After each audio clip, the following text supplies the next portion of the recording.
Excellent. Commissioner Eggenberger, would you please call the roll? Sure. Oh, goodness gracious.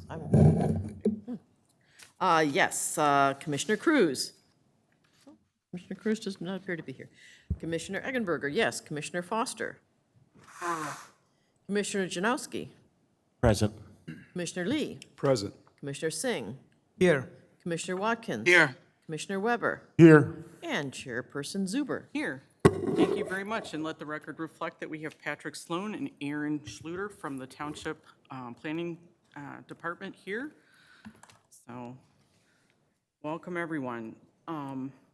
First item on our agenda is to approve the minutes of May 6th. Does anyone have any feedback on those or want to make a motion? I move to approve. Second. All right, we have a motion by Commissioner Weber and support by Commissioner Watkins. We're in the W's this evening. So, all in favor, please say aye. Aye. Aye. Any opposed? All right, we have an agenda this evening. Do we have anything to add or delete from the agenda, Patrick? No changes tonight. Okay, excellent. Do I hear a motion to accept the agenda? So moved. Support. Everyone supported that. Okay. We have a motion by Commissioner Weber and support by Commissioner Eggenberger. All in favor, please say aye. Aye. Aye. Any opposed? Awesome. We have communications. Do we have any communications, Patrick? No additional communications. Okay, excellent. And we have public comment. The purpose of this public comment session is to speak about anything that is not on the agenda, correct? That is not a public hearing. Yeah, generally, anyone can come up and speak about any topic that they want to, but anything specific about any of the projects where there's a public hearing listed for item number 1 and 2, the rezoning and the special land use, there's a separate public comment period reserved for those items.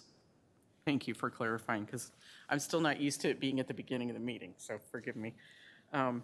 So if you are here are here and you would like to speak about anything other than the rezoning at Lots and Ford and the Canton Banquet and Convention Center, please feel free to let us know and speak. Anybody? Bueller. Okay, very good. So we'll move right into public hearings. We have the first public hearing this evening is item number 049-RZ-8219, and that is Grand River Road Brighton LLC rezoning, where we're considering rezoning for parcel number 049-99-0001-708, which is also known as 39413, 39415, 39453, and 39479 Ford Road. We're considering rezoning that property from C3 Regional Commercial and Corporate Park Overlay District to C3 Regional Commercial and Central Business District Overlay. The property is located on the south side of Ford Road between Lots and the eastern boundary of Canton Township. Patrick, please tell us more. Sure, thank you.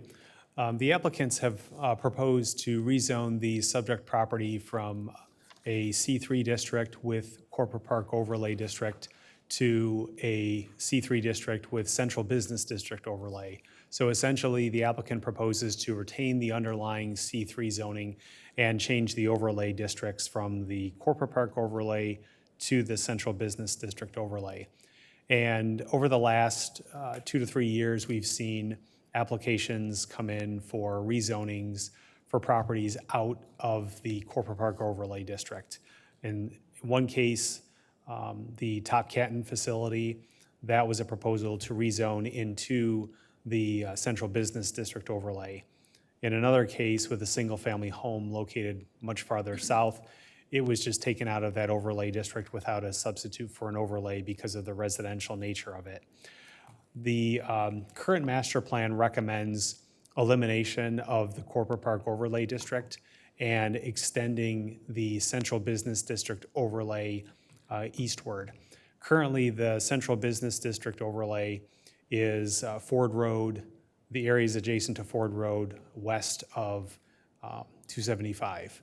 And some of the properties are farther north or farther south of Ford Road, but essentially the Ford Road commercial stretch from 275 westward, and a little bit past Canton Center Road is the Central Business District overlay. The master plan recommends that the Central Business District overlay eventually continue extending eastward, east of 275, all the way to the township boundary on the east side. So the proposed rezoning is in keeping with that recommendation in the master plan. This is a recommendation that's been in the master plan since at least 2017, and the township has not initiated any wholesale rezonings in the area, even though it would be consistent with the master plan. Because we're currently undergoing our master plan rewrite and update, we're reserving any township-initiated amendments until after we've gone through our current master plan process. So in the meantime, we've had applicants come in and apply to remove themselves from the corporate park overlay and into the central business overlay where it's appropriate. In this case, the applicant is proposing the rezoning because on the site here, the site on the south side of Ford Road, the building currently has the Guitar Center on the north side of the building as the tenant. In the middle will be Blossom Children's Services. And right now, the southern tenant on the southern side of the building is vacant. And there's a prospective tenant there that is proposing an indoor recreation use. Indoor recreation uses are permitted in the C3 district, as well as the C3 and the Central Business District overlay. And if this is retained in the corporate park overlay, indoor recreation is not permitted. And even if it was use permitted, it would be a special land use. One of the downsides to the corporate park overlay is that every use in that district is a special land use. So there's no certainty when an applicant comes in with an application in corporate park overlay because every use is a special land use. So for that reason, we've seen rezoning proposals to go to the Central Business District overlay that does have permitted uses, has a little bit more range in uses that are more appropriate for the area. The east side of 275 along Ford Road is a lot the same as the west side, especially with some of the uses there like Home Depot, some of the multi-tenant commercial centers, the restaurant, the movie theater. So the proposed rezoning would be in keeping in line with surrounding land uses, consistent with the master plan, and overall consistency with the Ford Road corridor. So staff's recommendation is we recommend approval of the rezoning based on the analysis that's in our staff report. There are 10 criteria in section 27.06D4 of the zoning ordinance. Our findings from staff are that all of these criteria have been met, and we've prepared a model motion in the event that the Planning Commission wishes to make a recommendation this evening. So that concludes our staff report, and we'll be happy to take any questions. Thank you, Patrick. Is the project sponsor here? Speak about that? Let us know if Patrick left anything out or you want to elaborate on anything. No, Patrick did a great job. Thank you, Patrick. We've I'm been sorry, working. Could you Oh, introduce sorry. yourself? That's okay. I'm Jessica Gilbert with Krieger Clad Architects. Thank We're the you. landlord architects on this project. The overlay district here is, we've come for a special land use for Blossom Children's Center going in the middle before. This tenant that's coming in, this indoor recreation, is a similar target demographic. They're also a children's recreation center, so it's a really similar use here. And if you have any questions on the use of that or the use of any of the other spaces, please let us know. Very much. All right. Do I hear a motion to open a public hearing?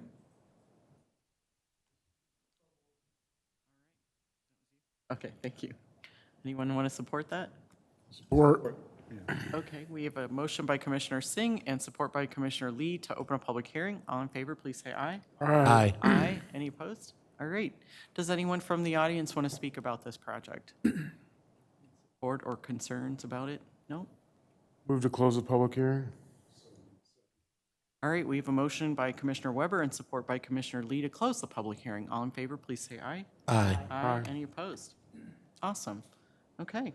I am going to start with Commissioner Watkins this evening. Thank you so much, Madam Chair. I don't have any special comments on this. I think this is a no-brainer, and I yield my time. Mr. Singh, No questions, Madam Chair. thank you. Commissioner Lee? I don't think your mic's on, or you're not talking into it. There it is, thank you. I'm not sure, what is it exactly that you're doing? So it's an indoor gymnasium use. The prospective tenant is actually here as well, so he can answer further questions on that.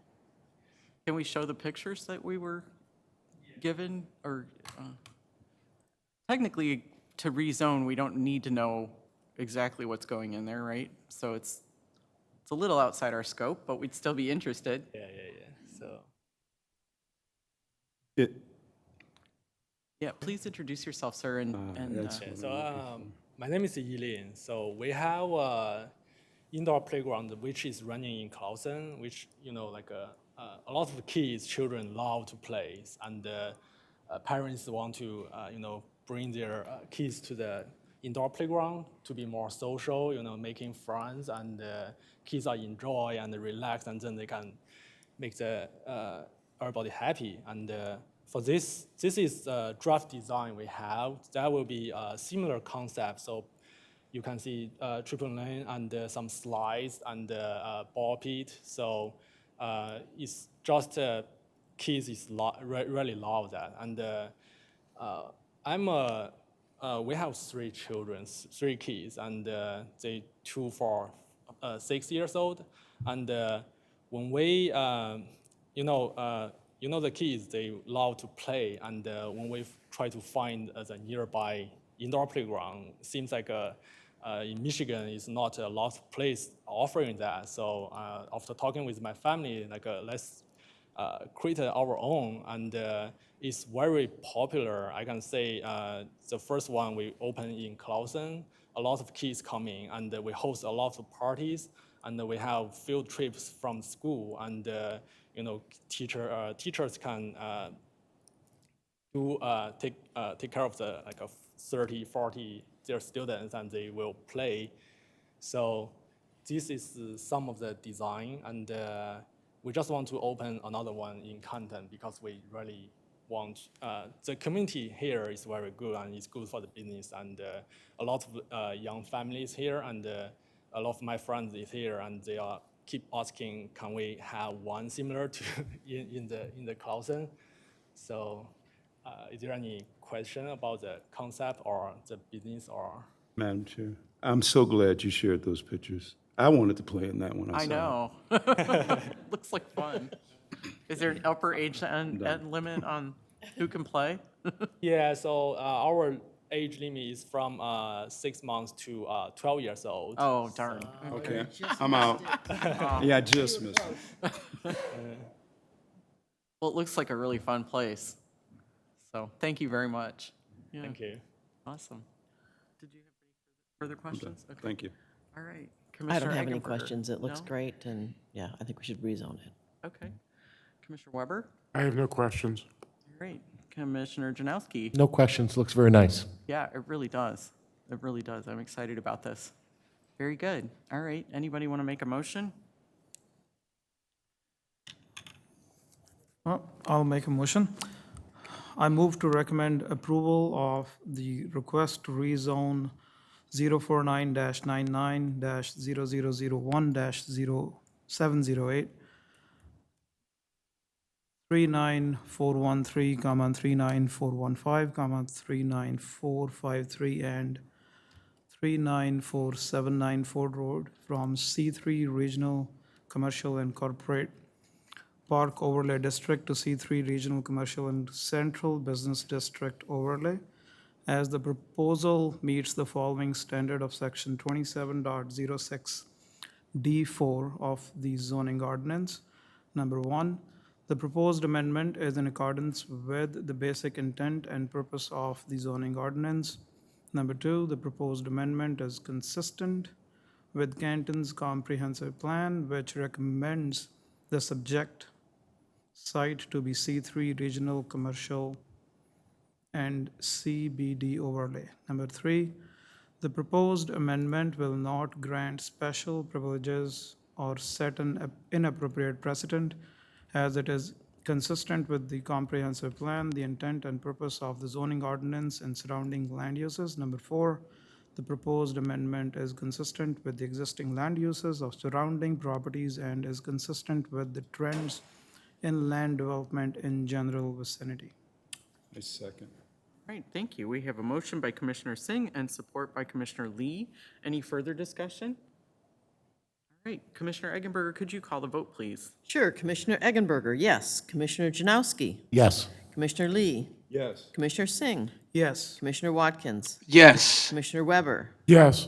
and Chairperson Zuber. Yes. Very good. Congratulations, and we look forward to your business opening. Thank you.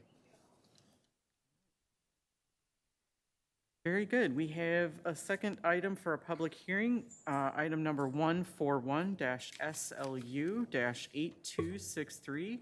This is a special land use for Canton Banquet and Convention Center, parcel number 141-99-0027-716, also known as 4127 South Lots Road.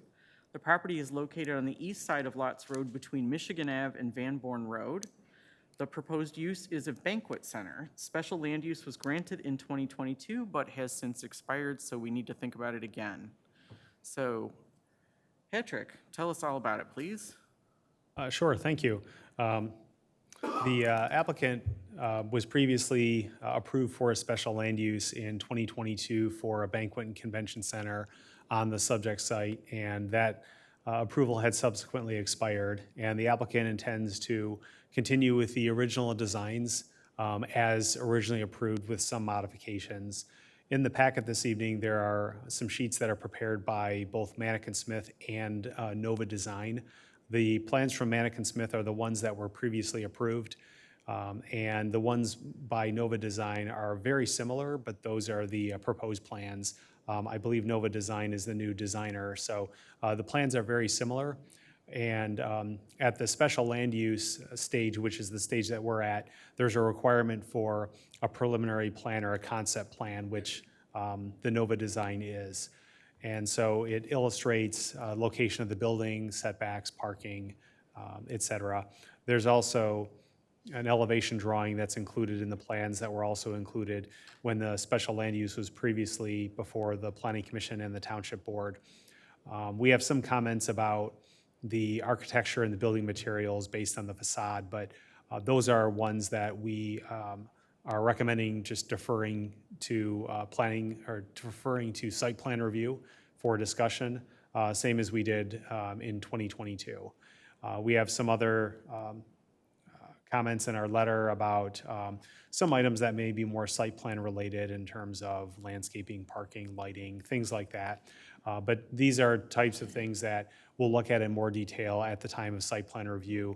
In a lot of these cases, there's not sufficient detail, nor is that detail required at special land use to show compliance, but they are things that we want to note in terms of a precursor to a future site plan review.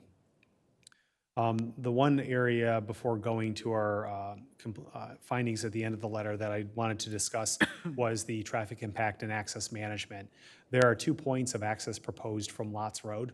The complete frontage of Lots Road of this site, it may be difficult to see on the aerial, but I'll zoom in. The frontage along this site is paved, and then once you go south of the site along Lots Road, it becomes gravel. So the entire frontage of the site along Lots Road is paved.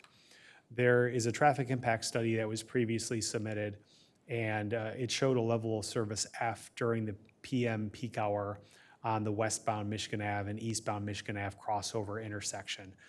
That crossover intersection is, it's a little off the page here, but where Lots Road and Michigan Avenue intersect, there's a crossover intersection there. And the traffic impact study that was previously done shows a level of service F, which shows major delays. These are existing conditions along Michigan Avenue, so it's nothing related to what the development will generate. So the level of service F is projected under what's called a no-build condition, which means that if the site is not developed, that level of service remains. The traffic impact study had concluded that the level of service values for the build condition were largely unchanged from the no build condition due to the off-peak traffic use of the subject site.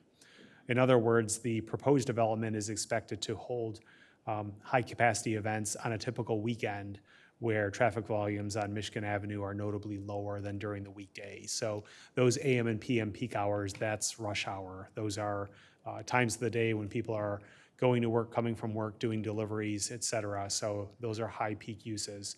And the peak use for the proposed banquet facility, those will be weekends when traffic is much lower.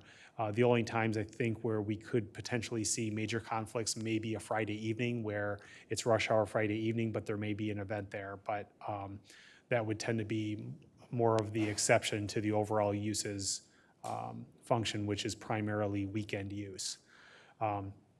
Also, the proposed use would be less impactful on this intersection than if it were a permitted industrial use like a warehouse and distribution facility or a manufacturing facility. Those are permitted uses in the light industrial district that would have to be permitted on the site if they met all the ordinance standards. So even though the proposed use is a special land use, it's less impactful on that intersection at Michigan Avenue than it would be if it were a permitted industrial use with high deliveries or high employment volumes. So in conclusion with our report, our recommendation is approval for the reasons stated in our analysis, subject to items noted in our review letter being addressed or corrected at the time of site plan review. And finally, in our letter, we note our findings in section 27.03C of the zoning ordinance, which are the special land use standards that have to be found affirmatively before a special land use is granted. So that concludes our staff report, and we'll be happy to take any questions. Good, thank you. Do I hear a motion to open public hearing? I did a little backwards last time. So moved. Okay, I have a motion by Commissioner Weber and support by Commissioner Lee. All in favor, please say aye. Aye. Aye. Any opposed? All right, public hearing is open. Do we have a project sponsor here for this facility? All right, could you come up to the mic and introduce yourself? Good evening. My name is Bill Baines. Awesome. And do you have anything to add to what Patrick said? No, I think Patrick explained. If you guys have any question, I will be happy to answer. Sure, thank you very much. Yeah, absolutely. All right. Start with Commissioner Janowski this time. What do you think? Do we need to? Oh, I'm sorry, anyone from the audience want to speak? Thank you. Come on up. Introduce yourself, tell us your address and your thoughts. My name's Edward. I live directly across the street. What's your last name, sir? Janowski. Shanowski, thank you. Okay, 4220 South Lots. okay, My concern is the site being clear cut for a parking lot and my night sky being ruined by parking lot lights. okay. Very good. Otherwise, if it's weekend stuff, I don't really care too much. And I'm sure it doesn't mean much because it's me and two people on the dirt road, but this would just really impact me. Sure, no, I And understand. I haven't done public speaking since 9th grade. You're doing so- great. Fine. You're great. Thank you, Edward. Yeah. Anyone else? Move to close the public hearing? Support. All right, we have a motion to close the public hearing by Commissioner Weber and support by Commissioner Watkins. All in favor, please say aye. Aye. Any opposed? Okay, very good. The lighting issue, we will address more when the the next hearing, the final site plan approval. And we'll actually see photometric drawings that show us like how much light. And just so you know, the township has an ordinance that you can't spill light, right? Patrick, would you just tell us a little more about that? I mean, the light has to stay on their property. Sure, yeah, there will be proposed lights for the parking lot in the building. The zoning ordinance has minimum standards for lighting on the site so that the light has adequate lighting. but it also has maximum standards for the lot lines too. So there's only so much light that can spill off of the site. Additionally, our zoning ordinance requires that all light fixtures be downward facing, full cutoff and shielded, so the light will shine downward and not outward. There may be some decorative building lights that may shine outward, but they would be decorative in nature, like wall sconces or lanterns or things like that. So at the time of site plan review, the applicants will be required to show the fixture details, the specifications, and a photometric plan showing exactly where that light will be located and where it'll be shining. So that photometric plan will be required at site plan review. Also with the trees, there would be significant tree removal for the building parking lot and the detention pond. The zoning ordinance requires pretty robust standards for the frontage landscaping and a berm. So there's a berm illustrated here, but it's not a full-blown landscape plan. At the time of site plan review, a berm will be required along the frontage as well as dense landscaping. So that will help with shielding from the road. I think it would be as beneficial to residents along Lots Road as it would be to the owner of the property to have a dense landscape berm. So if there are events, there's proper shielding from the road so that it's quiet and private. Also, at the time of site plan review, we'll look at the full landscape plan, tree mitigation. So the planting along the berm, it's possible that may go above and beyond the requirements of the ordinance, but certainly something we'll look at in more detail. Yeah, thank you. Thank you for explaining that. So Edward, feel free to come back when and you can practice your public speaking again. You did great, though. Thank you. All right, Commissioner Janowski, did you have anything? No, I don't have any comments. Okay. Commissioner Weber? Not really. Just any question, just curious, what caused the delay in the project? That's a very good question. You know, for a builder, the only thing that bothers a builder is the delay. And the delay is caused because of the uncertainty of material availability, resources. And, you know, that's one of the difficult parameter for a builder to control, the uncertainty. We put that on a pause, and now, although the prices are still high, but at least it's predictable. Yeah. So now we think that we can take this on. You think you'll be able to get going once you get your approvals and such? I'm sorry? You'll be able to get going once you get your approvals going? That's correct. Okay. Yeah. All right. I don't have any other questions.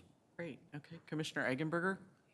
I actually have a question for you, Patrick. It kind of drives me crazy when I see an area that is full of trees, and then we approve it, and then the trees all get cut down, and then the project gets delayed. And obviously, I'm not talking about this one, the trees are still there. But other projects that we have approved, and I drive past them, and I'm like, trees are gone, but I don't see anything else being built. And I understand things get delayed, but is there any way that we can ask them not to cut all the trees down until they know they're really going to be building? Yeah, in a couple of those cases where there was a previously approved site plan, and then they had their site plan approved, and then they went and got their tree removal permit, and then they removed the trees with every intent to build, but in some of those cases, the building has been delayed. I know two cases at least where we're holding performance guarantees, either a cash or a letter of credit for the replanting of the area based on the landscape plan. So we are holding some financial instruments that would ensure the planting there. Our hope is that in those cases, the projects get developed and then everything gets planted as is. But in the event that it doesn't, then it'd be just a matter of using those instruments to get replanting on the site or some other negotiation with those developers.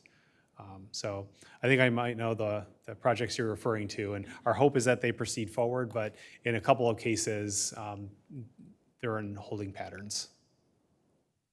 Okay, thanks. Sorry, that really had nothing to do, except that I look at this, beautiful green area, and I think, okay, if we're going to get something there, but I don't want a blank area with trees cut I down. appreciate your question. I think that's a great concern. Yeah. So if I'm in your chair, I'll ask the same question. Thank you. I don't have any other questions. Good. All right, Commissioner Lee? No, Commissioner Singh? No questions. And Commissioner Watkins. Just one question. So, and I think this is directed at Patrick as well. So what ratio are we using for the usable square footage of the actual convention site and the amount of parking? Because I'm looking at it, there's a crap ton of parking there. And I see 22,000 or is it 25,000 square feet on the actual site. It looks like there's a ton of parking there. So I didn't know if we were using like 200 square foot per parking spot or what that amount is going to be or what ordinance is here in Canton.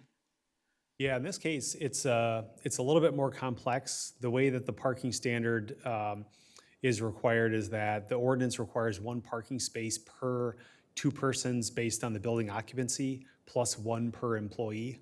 So the building occupancy is usually something that is determined by the building official and or the fire marshal. And for them to arrive at that, they would have to see detailed floor plans in terms of how many people can fit there. So what's kind of laid out there is a preliminary basis. I know that they want to try to maximize the parking based on events, but when we get closer to finalizing those and really understanding what the size of the events will be, we'll try to right-size that parking. I know from our standpoint where we try to minimize parking, we may try to minimize it during site plan review or at least land bank some until demand is determined. But until the floor plans are known and the comprehensive use statement is there in terms of the size of the events, at that point we'll be able to fine tune that calculation. Got it. Now, I'm just an AK real estate guy, but from what I'm looking at, I saw at least several hundred. Do you know what the number was right now looking at the current site plan? I do. So how many parking spots you said? I think it's, Patrick, it's about 700? Yeah, we counted it was just under 800. It was 792 based on the plans. Okay, got it. Thank you. Yeah, sure, you're welcome. Okay, I don't have anything further either, so thank you very much. Anybody want to make a motion or? Sure, I will. Back to our motion here. Oh, boy.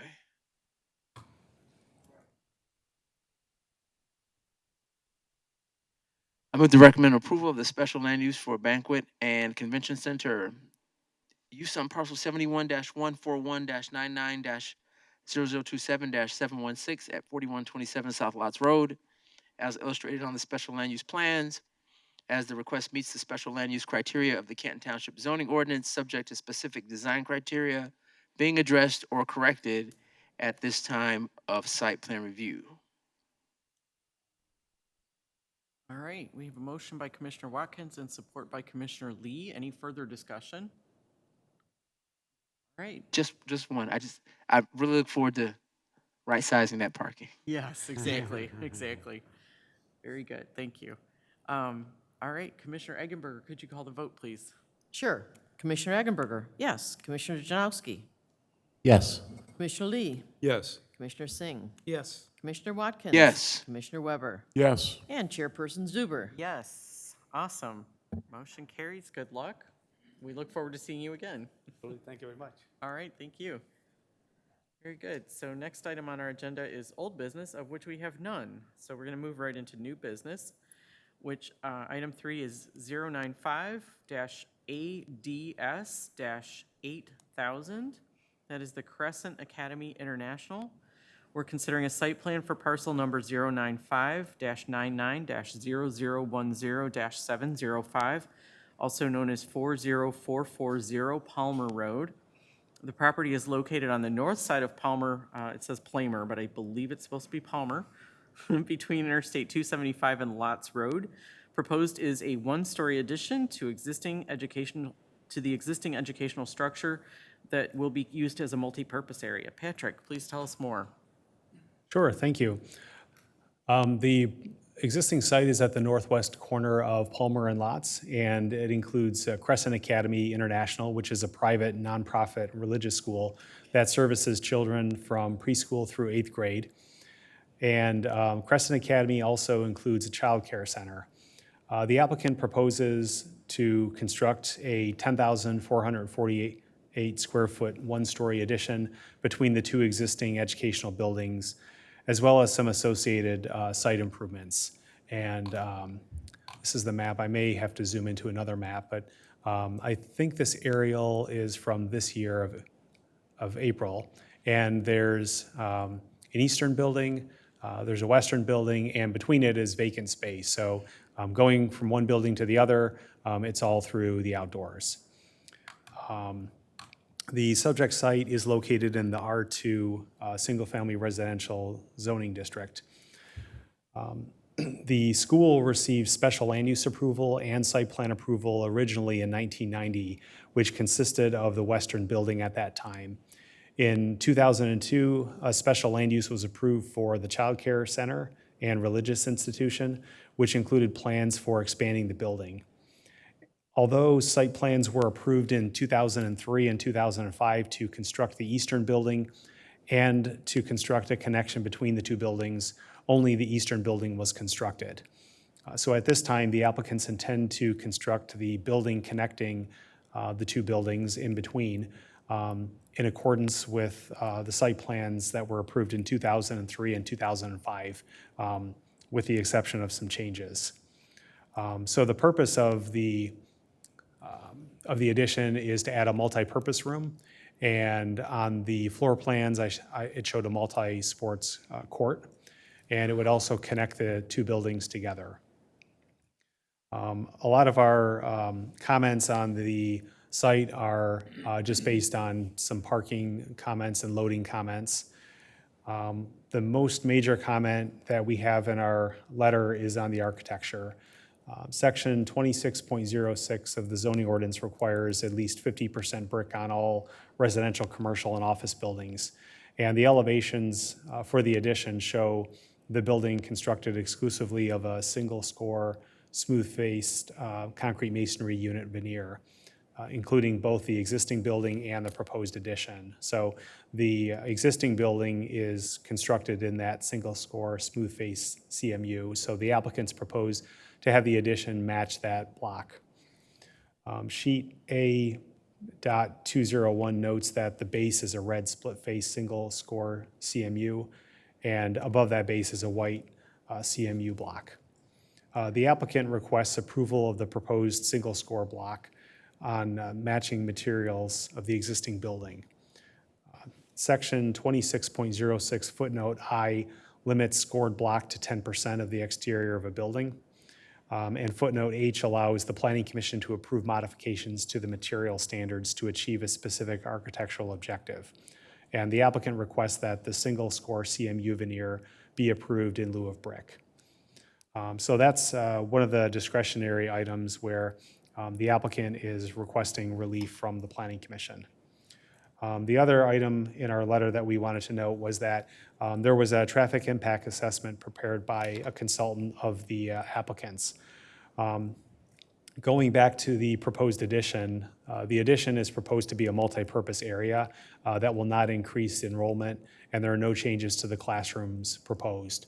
So in the plan packet of the layout floor plans of the classrooms and the basement areas and everything, for the existing two buildings, those are all the existing floor plans that were previously approved. So there's no proposed changes to enrollment or the class sizes as a result of constructing the multi-purpose room addition. The traffic impact assessment indicates that there are acceptable levels of service at the intersection of Palmer Road and Lots Road, as well as at all three driveway intersections.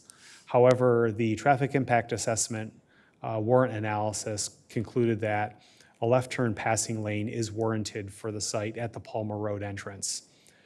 Palmer Road is under the jurisdiction of Wayne County, and our recommendation, as well as the recommendation from our engineering division, is that the site plan approval be contingent on Wayne County review of the traffic impact analysis, and that Wayne County provide a response prior to Canton Township engineering review of the plans. So we just want Wayne County to be aware of the traffic study since the road is under their jurisdiction, and provide comment to the engineering division of whether there's any additional county requirements for the road itself. So that concludes our report. I've skipped over a number of other topics, but our findings are in the letter, so we can address those if there's any questions that come up. Our recommendation is approval of the site plan amendment for the building addition at the site, subject to all state, county, and township requirements, and subject to Wayne County response to the traffic impact assessment prior to Canton Township Engineering review of the plans. That concludes our report, and we'll be happy to take any questions. Thank you, Patrick. Is the project sponsor here?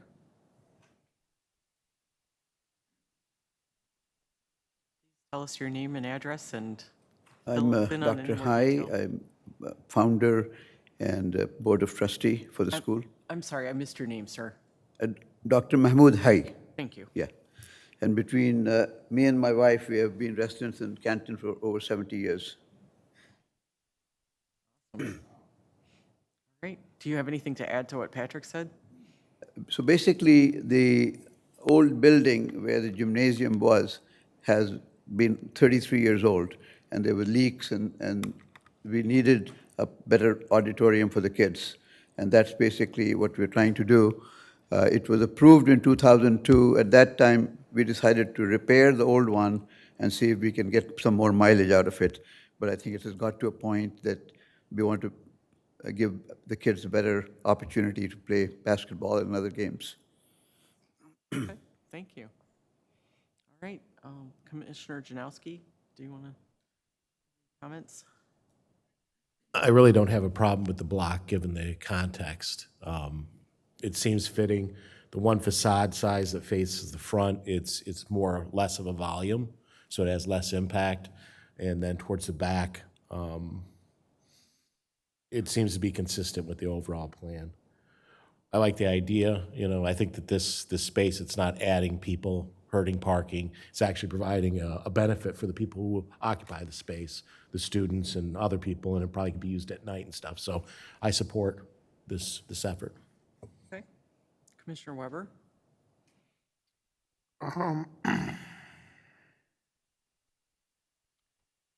So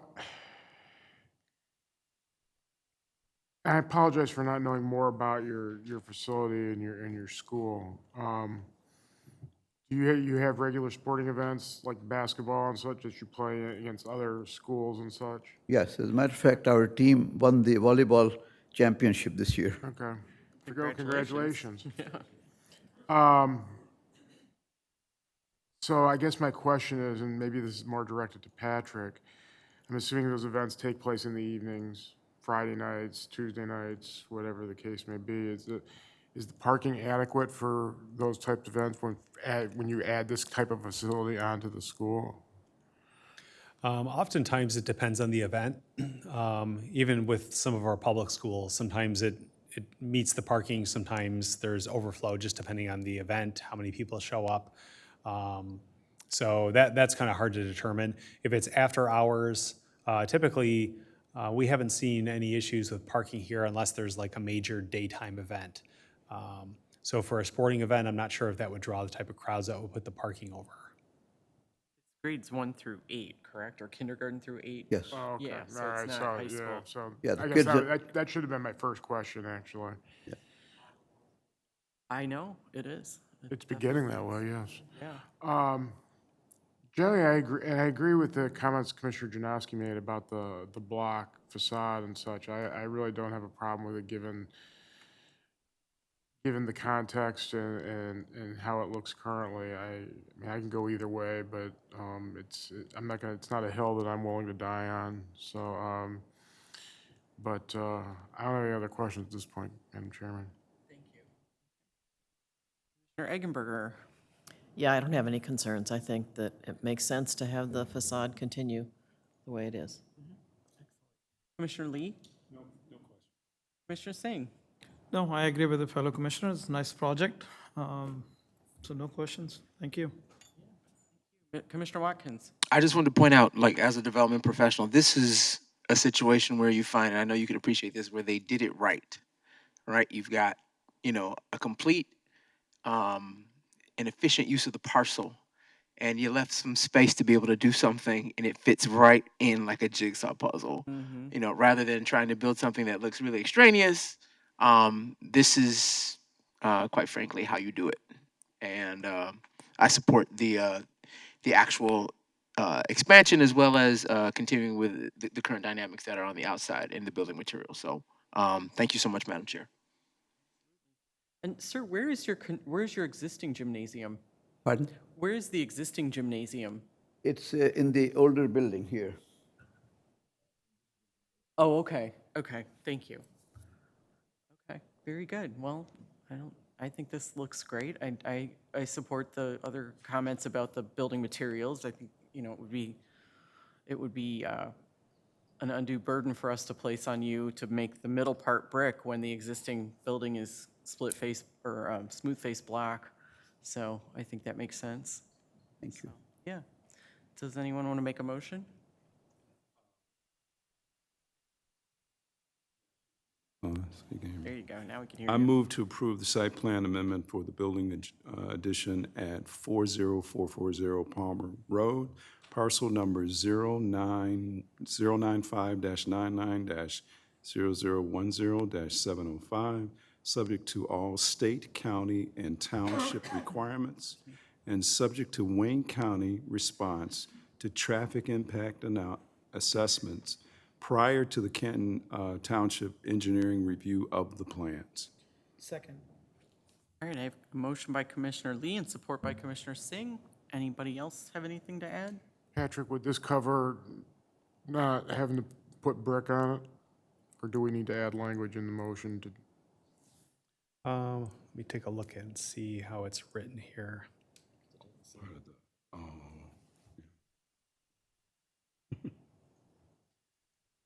Yeah, I think it might be good to say including the modification proposed from section 26.06I. As you stated. I amend my motion. Commissioner Singh, are you still in support? Second. All right, very good. So we have a motion by an amended motion by Commissioner Lee and support by Commissioner Singh. Any further discussion? One follow-up, Madam Chair. If you, Mr. Director, if you're moving the athletic activity to the new addition, what's going to be the adaptive reuse of the old portion? What'll happen there now? So the long-term plan is to break that building down and build more. But at this point, it's just a long-term plan. Thank you. Excellent. Well, we look forward to that. Commissioner Eggenberger, could you call the vote, please? Yes. Commissioner Eggenberger, yes. Commissioner Janowski. Support? Yes. Commissioner Lee. Yes. Commissioner Singh. Yes. Commissioner Watkins. Yes. Commissioner Weber. Yes. And Chairperson Zuber. Yes. All right, very good. Motion carries, so congratulations. Next steps for this project, Patrick?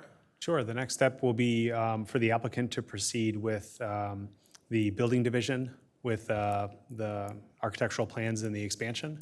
And then any conditions by the planning division and engineering division can be handled at that point. Wish you all the best. Thank you. Thank you. Thanks. Very good. Oh, well, now we find out. You have drawings. Thank you. All right. Next item on the agenda is item number 4. It's 038-ADS-8218 Devs Plaza.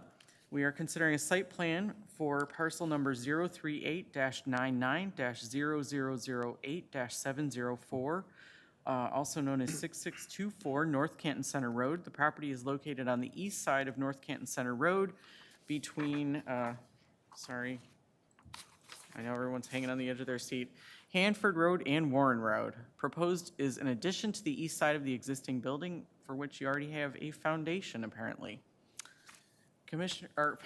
Patrick, please tell us more. Sure, thank you. This will mark the third case in a row on the agenda where something was previously approved and not built. So there's a little bit of a pattern this evening with some of the projects. This one is unique because when it was originally approved, there was some foundation put in there, and it was shown on the plans as a future phase with not a timeline attached to it. And it was originally approved in 2011. And at the time the existing building was approved, there was the area shown for the future addition to the east. And so recently the applicants came in and wanted to complete that and add the building to the east side. So because the original site plan from 2011 expired for that portion on the east side. The applicants are required to go through the site plan process again and have that addition reviewed by the Planning Commission. It's the same size as what was previously approved, so there's not much of a change there. The site is in the C2 district, which is the Community Commercial Zoning District. Pharmacies are permitted, and what's proposed on the addition is a building with up to 4 medical offices. And medical offices are also permitted in the C2 zoning district. Most of the other items associated with the original site plan, such as the parking, the lighting, the landscaping, the dumpster enclosure, there are no changes proposed. There are some changes proposed to bring some of those items into compliance, like the dumpster gates and some of the light fixtures, but those are more zoning compliance and not really changes per se from what the original site plan had as approved. So for staff, it's a fairly straightforward review just because a lot of the site is already built in. It's just a matter of adding onto the existing building and making some site changes that we note in our report.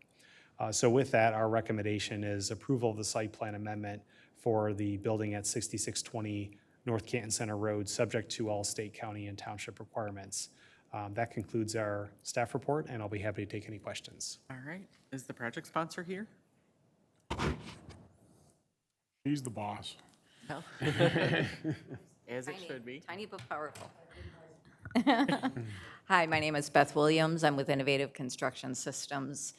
And we have been speaking to Dev's Pharmacy about expanding. As Patrick well noted, it was already planned on having the exact same location. The foundations are already there. Everything was already set up. As of this point in time, all we plan on doing is expanding what's already there, using the same finishes, the same roof, et cetera. As Patrick noted, the site, there was a few minor issues that we're happy to take care of, as in a dumpster enclosure. We needed to add the fencing for that. Anything that Patrick had noted, I believe we've updated in the plans. We already have plans for architectural. We did a colored rendering for Patrick so that he could see that everything was just going to continue as is. So if anybody has any further questions, I'm happy to help. Thank you very much. All right. Anybody have any questions? How about Commissioner Watkins? Just quickly, looking at the site, is there a northerly cross easement there to the dance connection? I know that can get pretty busy right there. And I just want to make sure what I'm seeing here on the plan is definitely there. So we can come out of the site and into the dance connections parking lot there? Yeah, I'll bring this up on the screen here, and then we can. Yeah, please do. Please Yeah, go to there the is a mic and- cross-section there. So that was a fire department requirement. I'm just repeating it for the recording. Thank you. Well, if you could, Yeah, if you, just- yeah, you're gonna have to go to the mic. Dev, you Yeah. want to Yeah. come on over? Tell us your name and address for the record, please. I'm Deb Mata, the owner of the Dev's Pharmacy. Awesome. So what happened is originally the dance studio sent a letter here to close that easement, because they were losing 2 parking spots. But the fire department says that's a requirement to have the easement open. And you can see both letters on your files. And we have a drive-through right behind the pharmacy, so the fire truck can go all around from the dance studio to the pharmacy to out. Okay. Well, and the reason I know is because my daughter danced at the studio, and parking there is a nightmare. And it can be, Well, he sent me a letter, nobody can park in my parking lot. So I put a sign over, if you Gotcha. won't allow me, so I won't. And that's why there's a sign there, a dance studio coming soon. But that's a joke. well. No further, There is a sign, I did put a sign there. Yeah. Madam Chair, no further comments. Excellent. All right. Very See what you good. did, Commissioner Watkins? You opened up a whole can of worms here. Yeah. Little did he know, right? Yeah. So Commissioner Singh? No. Commissioner Lee? No questions. Commissioner Eggenberger? Questions, but I just want to say on the most reliable page that's out there, the Sunflower News Facebook page, people love you. they go on and on about, having you fill their prescription, and it's been just the greatest thing, and so, got a lot Like I of say, we're fans the there. only pharmacy open on the weekend and holidays. There's Northville, Plymouth, and Canton included, because everybody wants to close now, so. Yeah. Well, I can speak for that, because I've not gone to his pharmacy since he moved there, but when my family and I first moved to Canton, he was the first pharmacist at the Walgreens at Ford and Sheldon. And he always answered our questions and was always very helpful with our children and all that sort of thing. So I can vouch that he's very good at his job. Very Thank you. good. Like to hear that. Commissioner Janowski, do you want to rave about Dev? I've never used them in the pharmacy. Plans look good. It's consistent in keeping. Impact to traffic, minimum, looks good. Awesome, I agree. I don't have anything further to The only add. thing I'm worried about, there's a bird, on the property.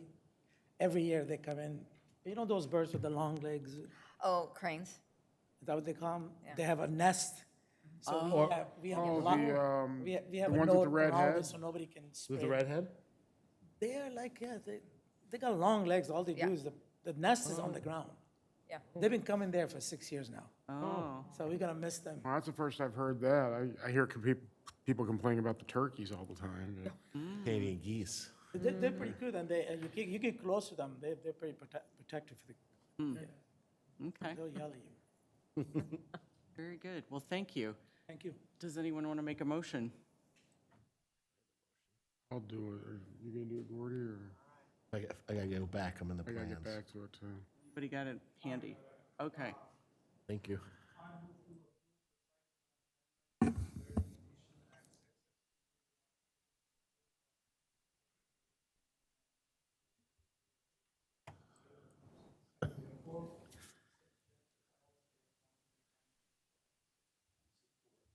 All right, so we have a motion by Commissioner Singh and support by Commissioner Lee. Any further discussion?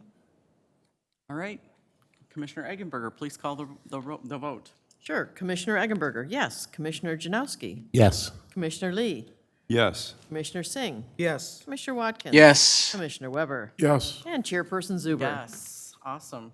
All right, so next steps are building and engineering. That's correct. The applicant will proceed to the building division, and then both planning division and engineering will review it through the building permit process. Okay, awesome. Well, good luck. Thank you And very much. we're all set with those plans. We already have them ready to turn in. I'll be Good. back tomorrow to turn them in. Awesome. We So when do you won't think- wait. Oh, some electrical code changed. Thank you very much. Yes, we Yes. did note those. When are you planning to start construction? When will construction start? As soon as the city tells us we're ready to go, we will be ready to go. Deb already has all of the financing in place. Everything is all set to go, so. Great. Well, we look Yep, forward As to soon it. as we find out, we've got, all of our subs are ready to hit the button, Good. okay? All right, thank you. Thank you. Good luck. All right, and the final item on our agenda for, No, not the No, I final. know, You- no, you- I you know. Don't We have discount to- Aaron. we have to have, I know, I was going to say the final new business item on our agenda. Final. Because we have the fund master plan discussion coming up that we can't possibly eliminate. So the next item is 132-SFP, I really want to say SPF, SFP 8276. This is FFM Oil Change Business Condominium. We are considering final condominium site plan for parcel number 132-99-0010-712, which is also known as 45449 Michigan Ave, 45455 Michigan Ave, and 45495 Michigan Ave. Too many numbers. Too many Fs. Property is located at the southeast corner of Michigan Ave and South Canton Center Road. The proposed is to create a 2-unit condominium to facilitate separate ownership of the 2 existing buildings located on the site. No site changes are proposed. Patrick, tell us all about it. Sure. The subject site is at the southeast corner of Michigan Avenue and Belleville Road, and it contains a gas station with a convenience store, and it on the central and west side. And then on the east side, it contains an oil change business. And it was originally developed as one unified site, so it's one parcel. So at this time, the applicant is proposing to split the site into separate uses with the gas station and convenience store on the western part, and on the eastern part, having the oil change.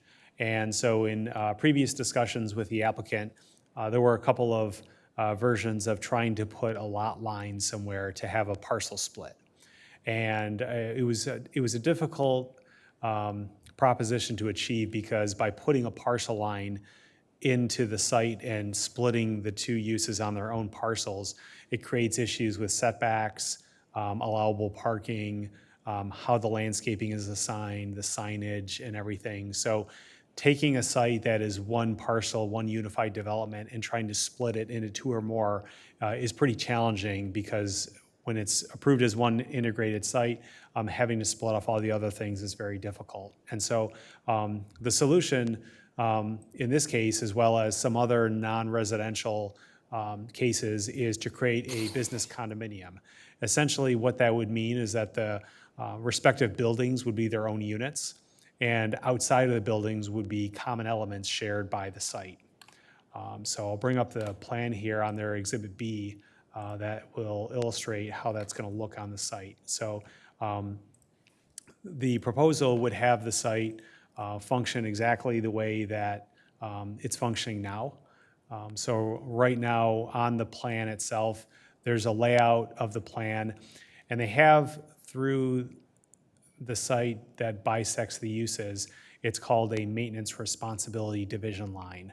And that line will not be a lot line. It will be a line that is in the master deed and in the Exhibit B, just to show which entity has responsibility for which side of the line. And essentially, that would create an association between the two users where they would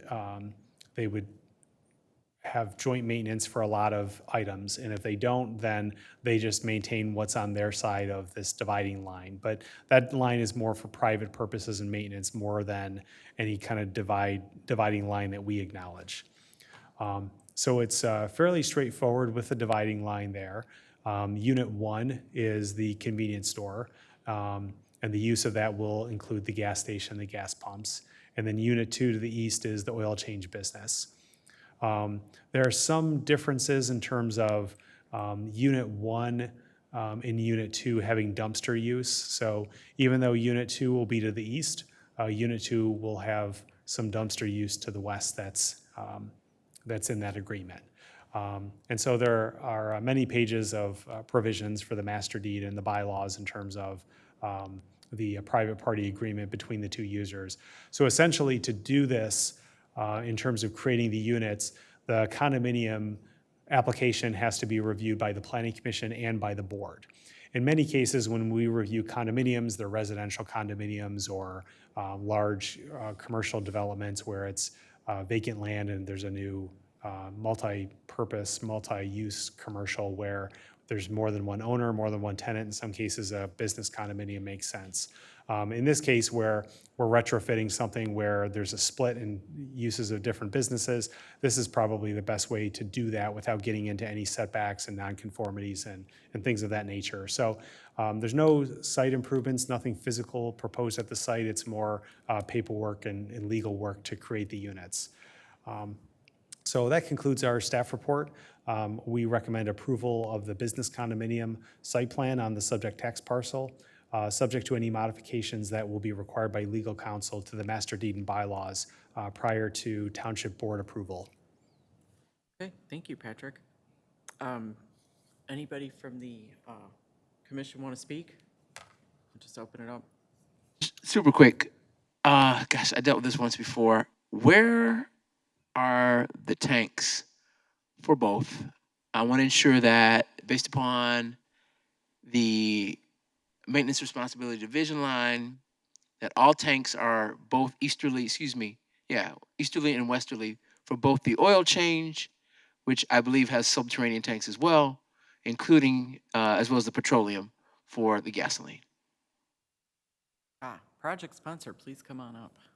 Yeah, and the owner is here this evening and can speak to that. Awesome. My name is Dan Fleckenstein, Unit 1, and this is Mr. Todd. Todd, Come on up. he's Unit 2. Okay, awesome. Todd Ballout. Okay, Great. and, Legal name Talal Bala, Unit 2. right. Okay, thank you.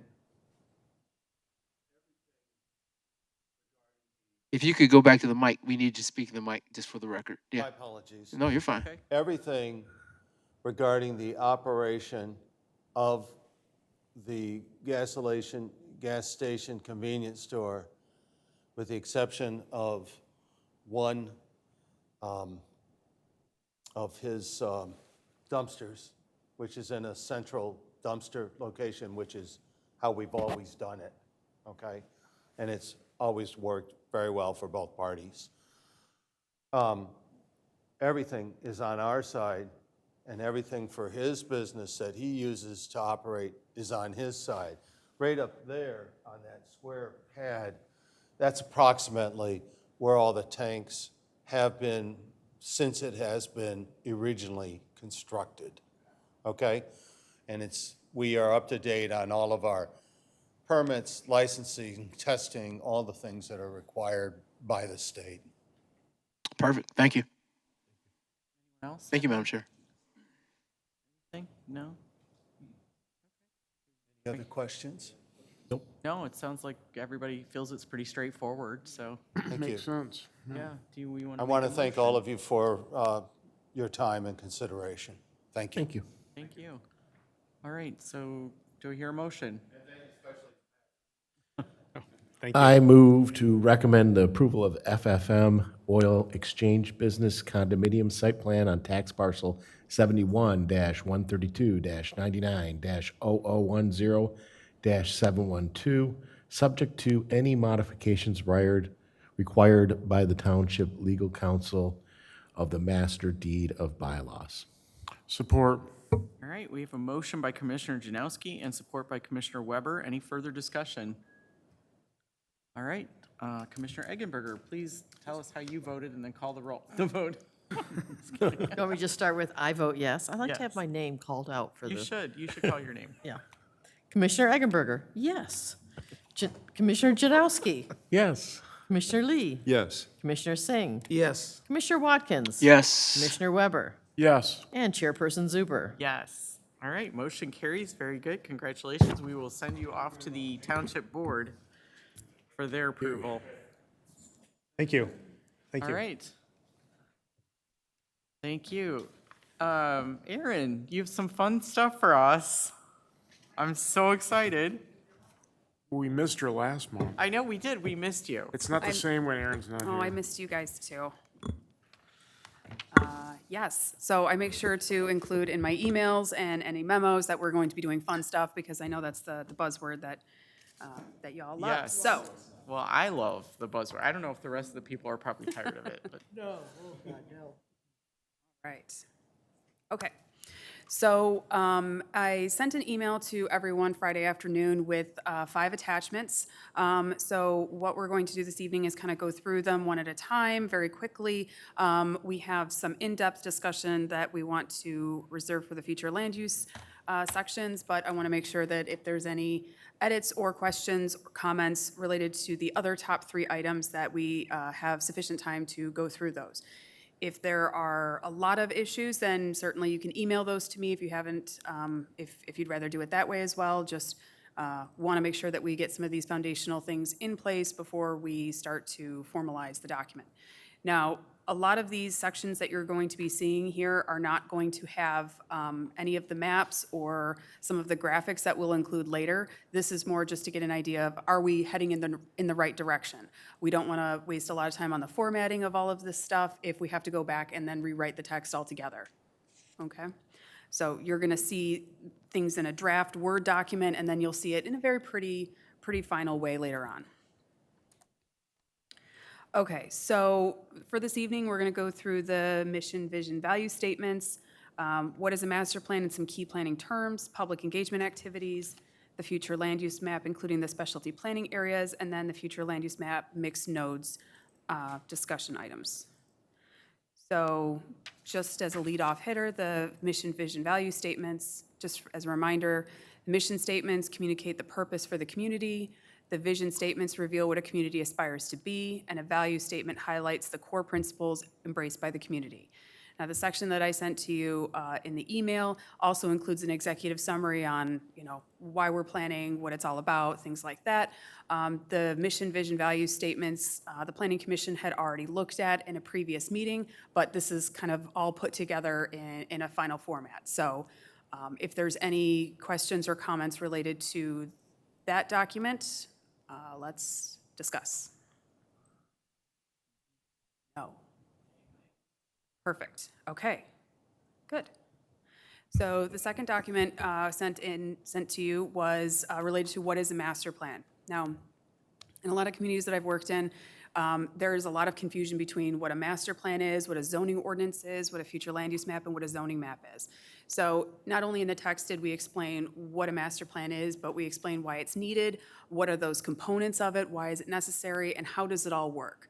We want to make sure that anyone who picks up this document in the future knows why we did this, what it's all for, and knows that it's not something that's going to sit on a shelf once it's been adopted. This is going to be a document that we refer to frequently. And then explaining what the 4 key planning elements are. And then there's a graphic that I sent to you that had the 4 call-out boxes on what it is, and it just puts it together in a nice, easy to digest, easy readable format. So are there any questions related to those 2 documents?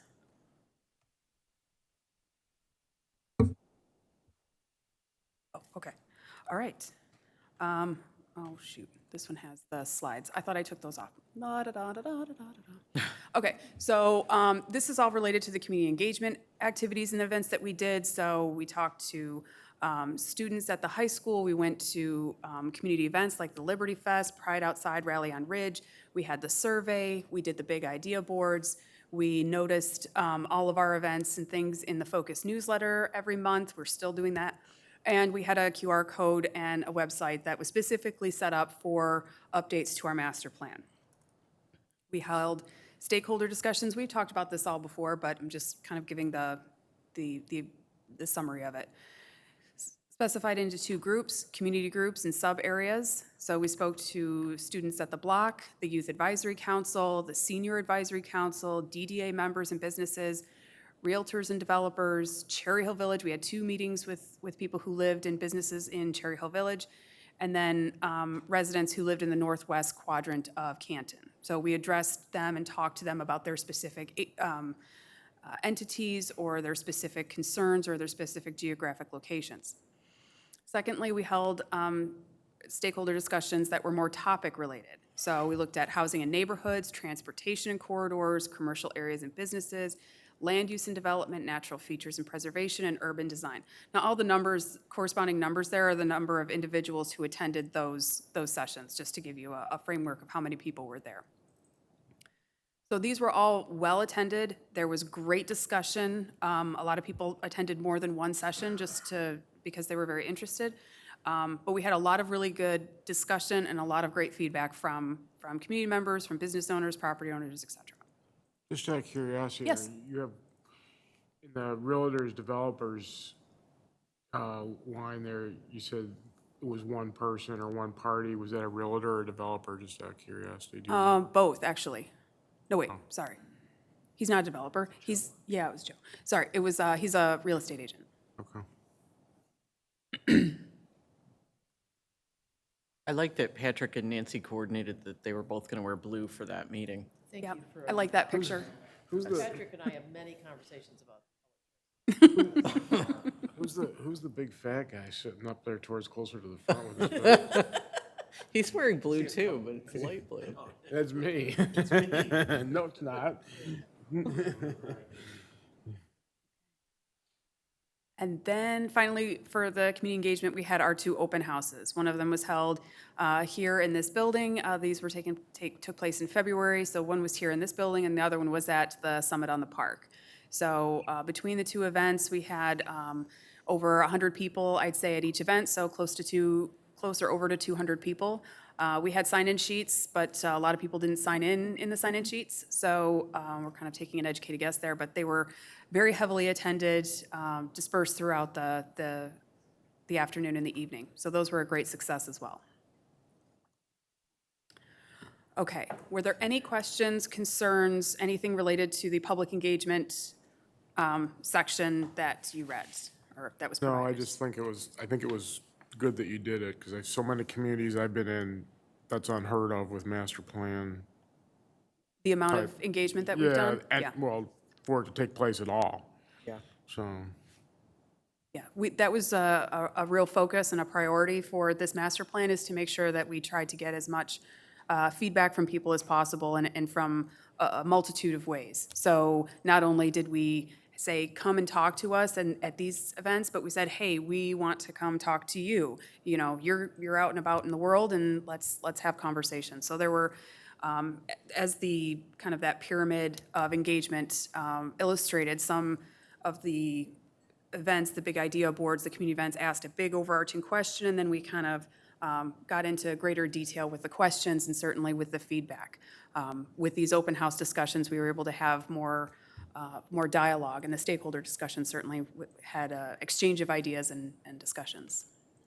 I hate to be cynical, but we'll still hear from people who didn't. No doubt, no didn't doubt. But get to at least we say. can point and say, these are the things that we've did. Right. And, you know, I know life is busy for people. I have 2 young children myself. Life is busy, but, you know, we can't be responsible for everything, right? So we've said, we've done this, No. and so here's the methods by which you can try to engage yourself or be on a mailing list or something in the future for the next go-round. all you can So- do is put it out there. You can't force feed them. Yeah. Yep, camel to water, yep.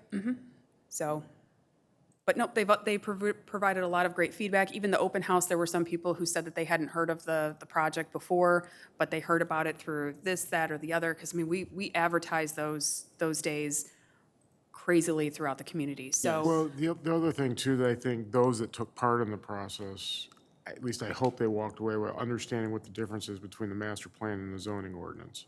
Because either people don't know what a master plan is at all, or they use the term master plan and zoning ordinance interchangeably. Yep. Yeah, they do. So one of the handouts that we had at the open house was that I included in the email is what's the master plan, what's the zoning ordinance. That was a handout that a lot of people, that we gave to people, and they were, oh, okay, I didn't know that there was a difference between those things. So yeah, when Patrick and I know when we have conversations with people, they use those phrases interchangeably, and then we have to say, no, you're talking this. What we want to talk about is this. So it just gives them a little bit more education on that front too, which is always a good thing, I think. Okay, so anything else with the public engagement section? Fabulous. Okay, so now we're heading into the fun stuff. The future land use. What's that? Thanks for the warning. You're welcome.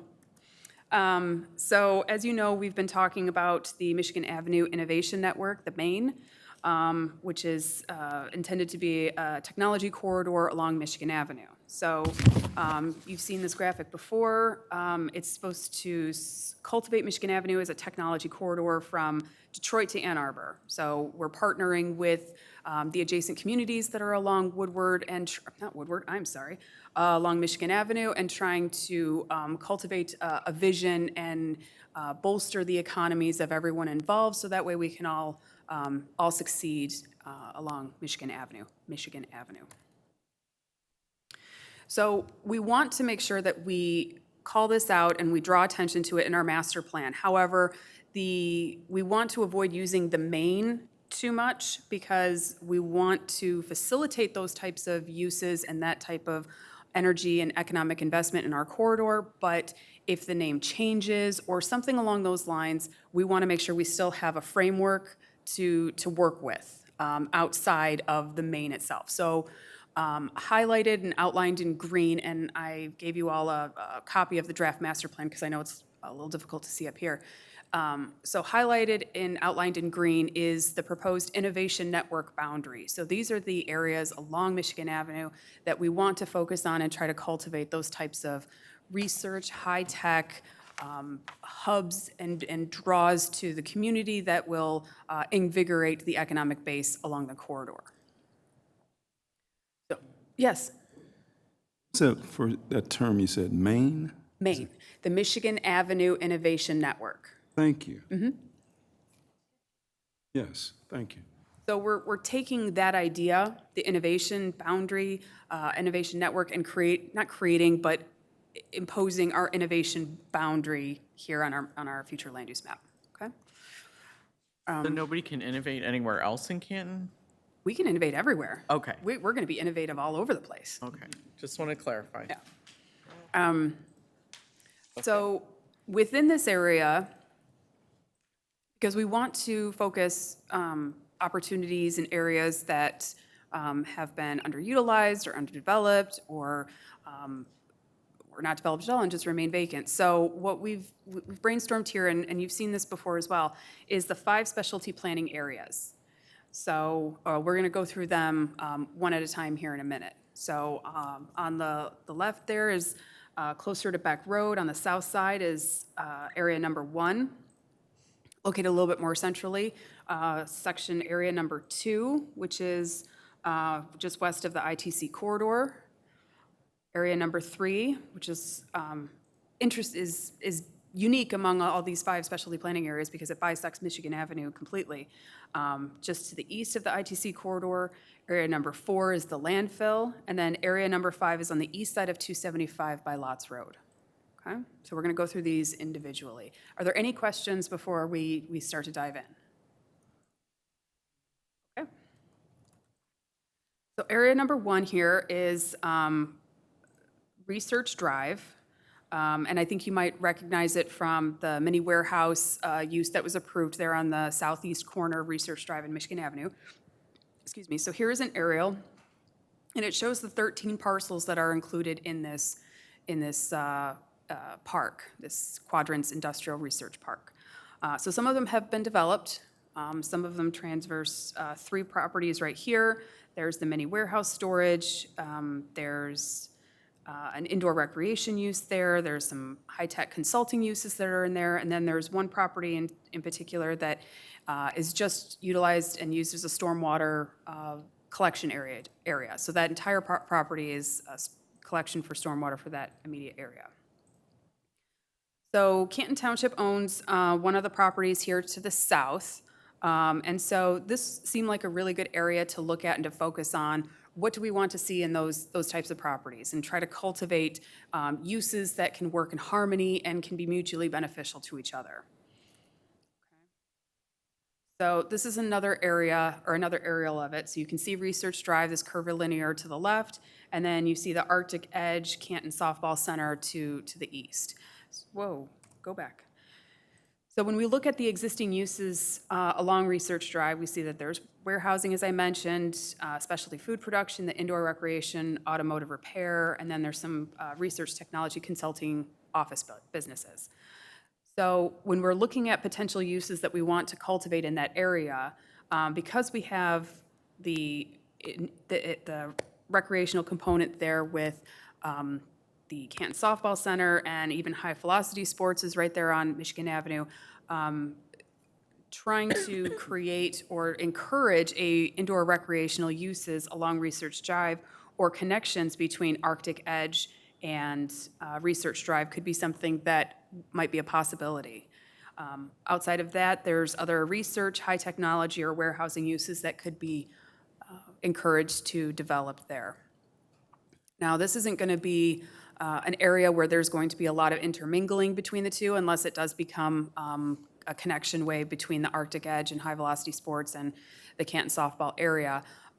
These uses kind of operate individually amongst themselves. There's not a sidewalk network, that we're not thinking that there's going to be a walkable network in between these uses. This isn't something where someone stops one place and kind of walks to another, but trying to cultivate this area so that the uses are in harmony with each other could be beneficial. And then certainly having a lot of the indoor recreation uses clumped together could make this a regional area for recreation, for sports, for activities like that, and draw it to the area outside of just the Canton Cup, which they just had 2 weekends ago, so.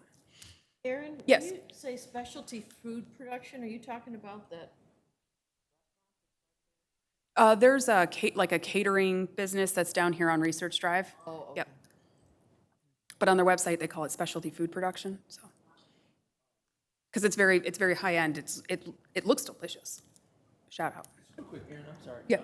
The township-owned parcels to the left, ones that I see You on can't Research see Drive. sadly, you can't see my cursor. So on the east side, the little parcel on the east side of Research Drive near the end of it, there's 2 buildings and then there's that little vacant piece right next to it. Does that, in the middle?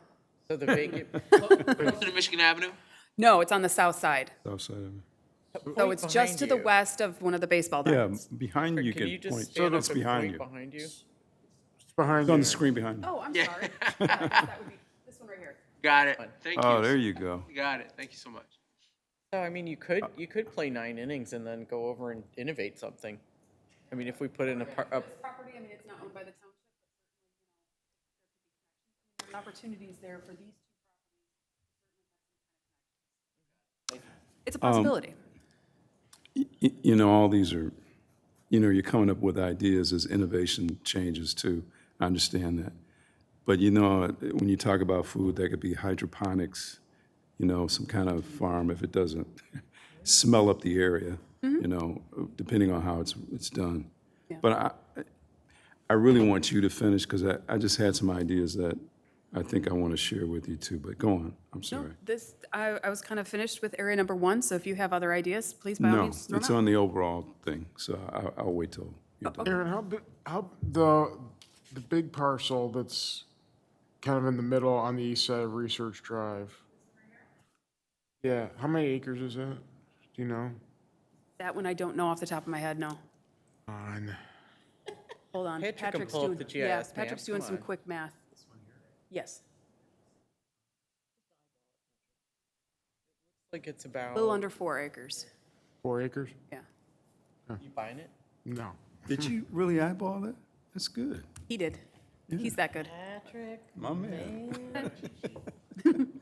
All right. Okay, anything else to discuss with area number 1? And if you want to sit and just dissect these areas a little bit more, we'll be talking about these in greater detail. Well, not greater detail. This is pretty detailed. We'll be talking about this area again as we continue through the drafting process. So if you want to sit with these, sit with the text a little bit, we can dive in and kind of check in at the next workshop. But this is an idea to throw some stuff out at the wall and see what sticks. Okay, anything else with area number 1? Let's move to area 52. 52. 51. All right.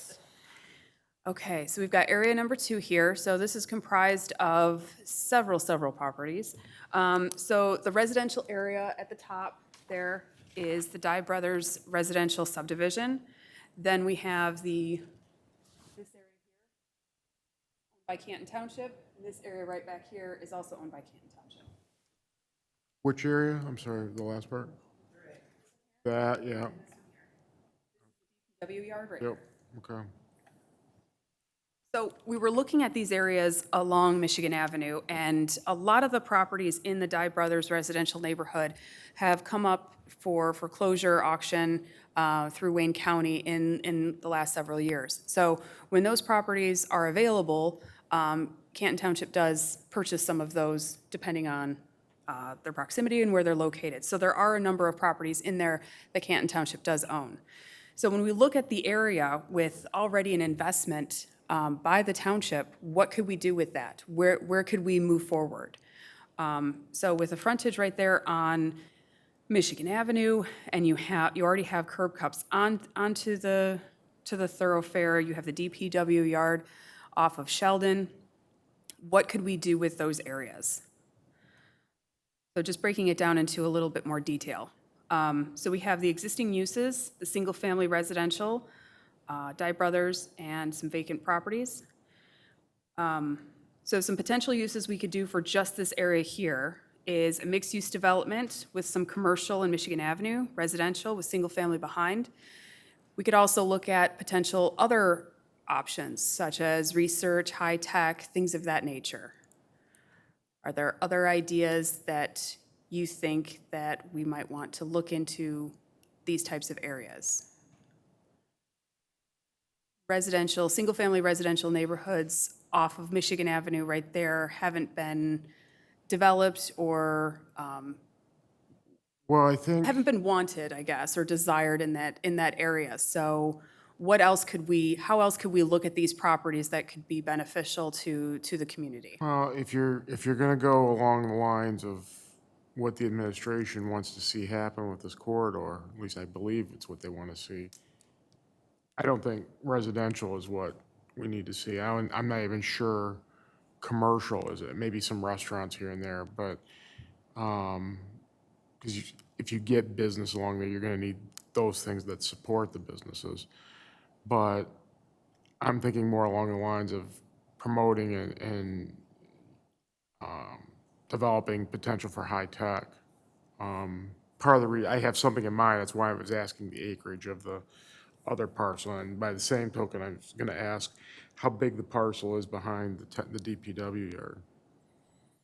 I don't know exactly how much that is. The area behind, we're going to get to that slide in a little bit, but the area that's behind the township DPW yard is currently being used by the landfill for access soil, topsoil storage for the eventual capping of the landfill. So that area is currently being utilized for that. That's this area right here. Make me ask more questions. Yeah. When is it supposed to be capped? Well, you're getting ahead. You're getting ahead. Okay. We'll talk about the landfill We'll come next. back. You brought it up. I know, Just but saying. it's kind of like an appetizer is what we're going to talk about next. Oh. So in looking at these properties, yes, the main is intended to be kind of the high-tech corridor. So do we want to look at that and limit to those types of uses? Or do we want to look at opportunities where there could be some residential in the area and maybe there is some high-tech campus Yeah, not necessarily. integration, mixed-use stuff that could I'm work? not saying necessarily limited to it, but I think that probably needs to be given top priority. Top priority, Yeah. okay? No, I like the idea of mixed use with residential for some of it. I mean, this is a big parcel. And I can see some, tech startups developing there and, needing, the people who work there needing apartments to live in, Instead of sleeping in the office, right? Yes, Yeah. instead of Because sleeping under that's their what a desks. startup does. I Yeah, guess. I mean, Yeah. So, I mean, I see that easily, your office is I know there. we talked about that mixed-use development across the street too, where there would be some residential and commercial use. So I think that makes a lot of sense. Talking about Redwood? I don't know the names, I forget the names, but by the big bouncy castle. I mean, Oh, that's section, area number 3. We'll get to that one in Okay, just a thank minute, you. yeah. you knew what I You meant. bring up all this stuff, and I want to ask questions, but I'm not allowed to yet. No, you can. No, but I just think, yeah, I don't anticipate the whole corridor being high-tech. I'm not saying that. Because I think there also needs to be consideration given to mobility along Michigan Avenue. If you develop the high-tech uses, we talk so much about making sure we don't develop too much parking. I envision areas where maybe there are central parking lots and you have a shuttle system / bus system that runs up and down Michigan Avenue that can run people to their employment or whatever. Just spitballing kind of stuff, so. Plus the fact, the other, and I don't know if this is a competing interest against us or what, because I don't know how involved the township's been involved in this discussion. Last week it was announced that the city of Detroit and U of M are collaborating on developing this corridor, but there's no discussion about what that means exactly. What corridor are they talking about? Are they talking about Michigan Avenue? Are they talking about I-94? I mean, the previous discussion was I-94. So I don't know in the perfect world, they should work in concert, but whether they do or not, I don't know. You're leading me towards questions that I want to interject now. The reason, what I was thinking was, like I mentioned before, it's like an organism.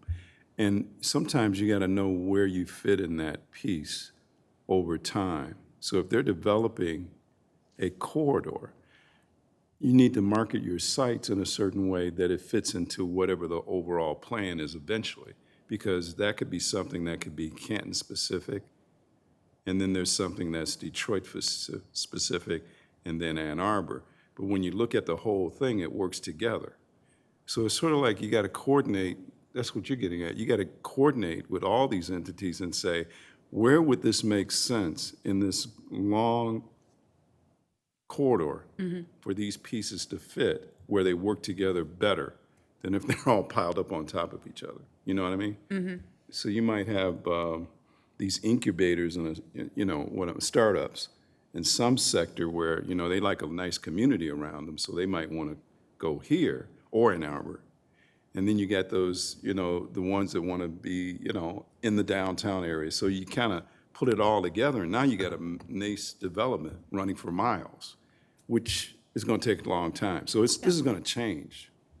As you're building it, it's going to change. Oh, absolutely. So it's like a long-term thing. But I think if you're thinking of coordinating together, I think it could fit together really well. But you got to be communicating. So whatever board they're sitting on or they're trying to develop, Canton needs be a part of that. Romulus and a bunch of other cities need to probably be a part of it. Yeah, the main initiative has already been discussed and collaborated with a number of the adjacent communities that are involved, from Detroit to Ypsilanti. So those conversations are already starting to take place. Is there an overall body yet, besides Detroit and Ann Arbor, something bigger than that that's talking now, if you know what I mean? Meaning, is there formally a board with these organizations on there? There isn't a formal board yet. Part of the steps of making this come to fruition is to create and cultivate a board that would oversee this, because Okay. every community that has any frontage on Michigan Avenue is going to have some different idea. So we want to make sure everything is done in coordination with each other. But, certainly home rule. The other issue, though, is the different communities along Michigan Avenue between Detroit and Ypsilanti is they all have different resources, Yep. or lack thereof. So that's another element that is difficult to piece together. That's an element, as well as some communities have a larger expansion Right. of Michigan Avenue, so they have more desire or less desire to invest. So those are all things that are being worked out. We want to continue to work with our adjacent communities and have Maine and the Michigan Avenue corridor develop and bring economic prosperity to everybody. But it's not going to preclude Canton from planning and thinking of how we can drive those types of industries and those types of sectors to our community. So these conversations in the specialty planning areas doesn't preclude or doesn't eliminate any of the other uses. These are just areas where we're saying we want to see these things. So if a developer comes and says, I have 3 properties here on Michigan Avenue, what can I do with them? Well, here you go. Here are some ideas. Here are some things that we'd like to see, but it doesn't mandate that they have to do those types of things. These are just some of the specialty planning areas that we have identified on Michigan Avenue that are worthy of additional study and consideration for alternate uses that might go beyond just a rigid zoning regulatory system. Does that make sense? Yes. Next, please. Well, we're still on number 2, Yeah, so. 2B. Oh, two. Yeah, so I just wanted to highlight, so these are the 2 properties that are owned by Canton Township. So the property to the north of the DPW lot and the area to the east are currently vacant or being used for the soil storage for the landfill, as I mentioned. DPW is currently looking at outbuildings to construct to make their operations more efficient. We have asked them about any plans to expand the DPW yard, but at this time, they don't have any foreseeable plans. But we want to leave that flexibility there in case they need something else in the future. Okay, area number 3. So this is the unique one of the five, in that it bisects Michigan Avenue.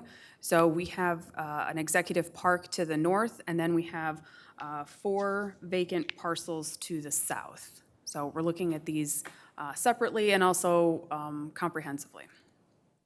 So the ones to the north, some of the existing uses are the indoor recreation. That's where the bounce house, Zap Zone place is. There's a training and education center. There's some office uses, manufacturing, and then the 2 red squares, rectangles. In the center there have been approved for development as part of this overall park, but have not yet been constructed. So when we look at what could go in these types of areas, we look at the research, the high-tech, the light industrial, things that would fit in with the uses that are already existing within this park.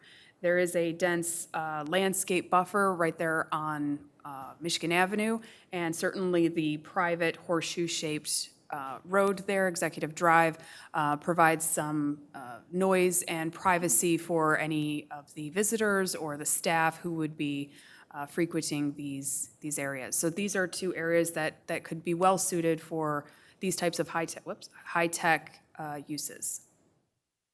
When you say those 2 building spaces have been approved, what do you? As part of the overall development of the executive park. Not by the township? No, Okay. they're, in theory, they could go there as kind of spec, but anything that would come to fruition would have to go through the review and approval process. So approved in theory, but still have to go through the entitlement process, yes.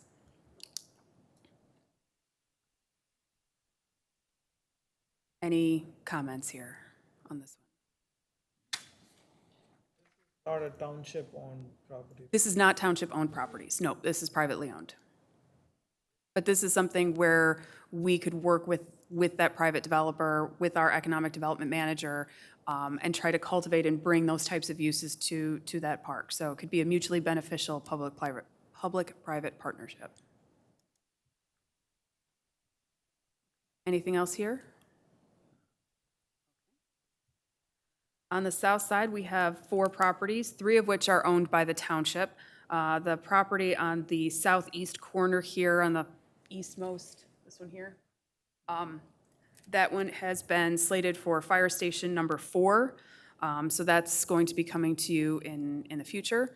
But these properties, being right off on the south side and with the access road to Lily Drive, could be ideal for a large mixed-use project, or the incubator spaces that you mentioned, Commissioner Lee.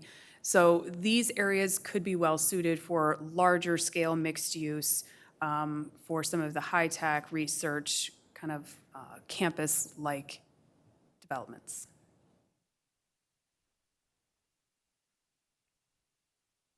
Anything here? Okay. Going twice. Okay. All right. Number 4 is the exciting one. So this is the Sauk Trail Hills landfill.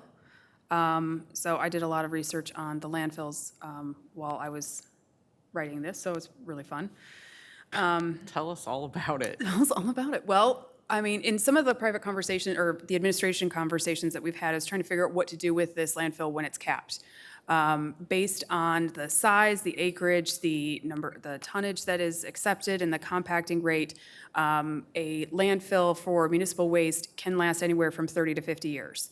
As noted in my my text, this area started accepting waste in 1974, so it will be celebrating and marking its 50th anniversary here here this year. So we are coming up to. Cake, huh? I'm sorry? We have to get it a cake.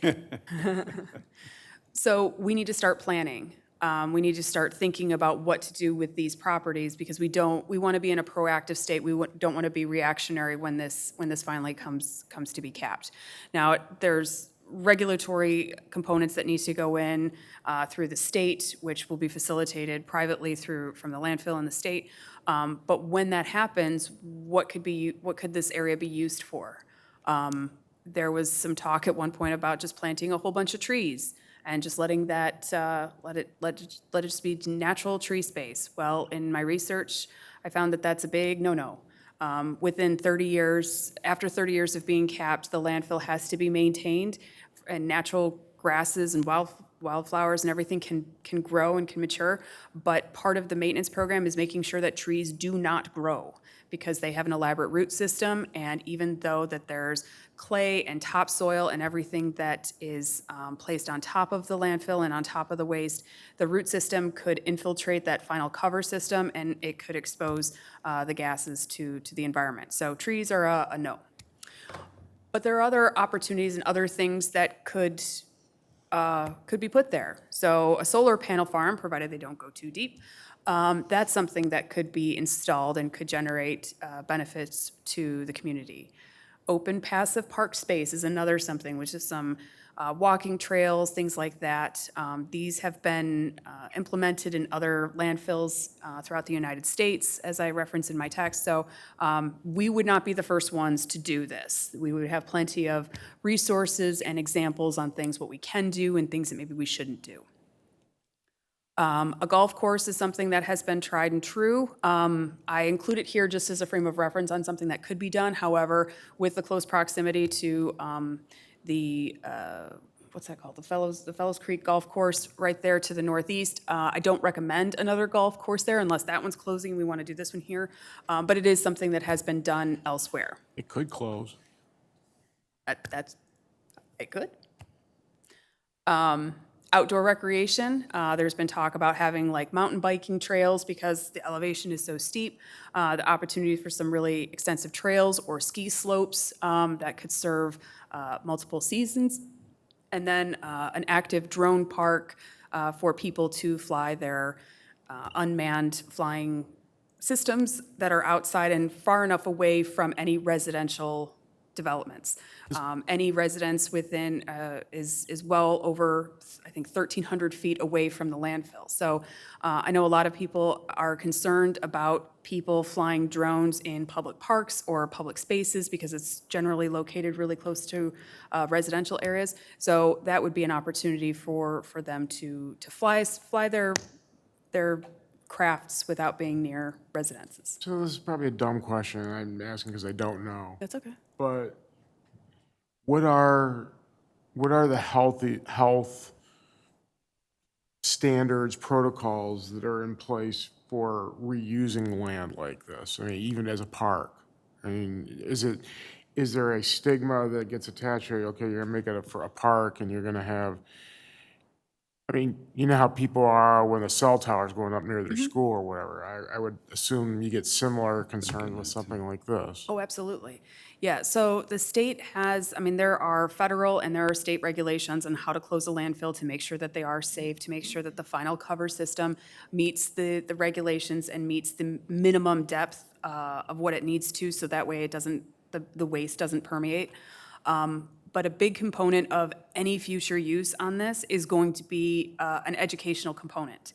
It's going to be communicating and talking to people and showcasing how this has worked in other communities, the before and after pictures, talking to other communities who have done this and how they navigated these types of waters, because it is something that could be really beneficial for a community to take a space that has just served a use, yes, but not the prettiest use, and turn it into something that could be a really strong asset to the community.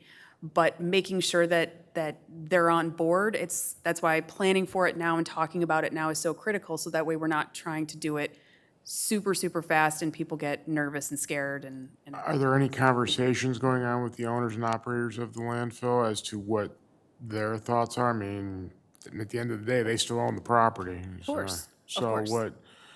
and how willing are they to play ball with the township to reutilize this property once that happens? These are conversations that are starting at this point. We haven't had full-on in-depth conversations. We're still kind of having these idea brainstorming sessions here, but certainly anything that we theorize or we want to put in this plan, we want to make sure we talk to them first before we say, hey, we're going to take over and make it a drone park.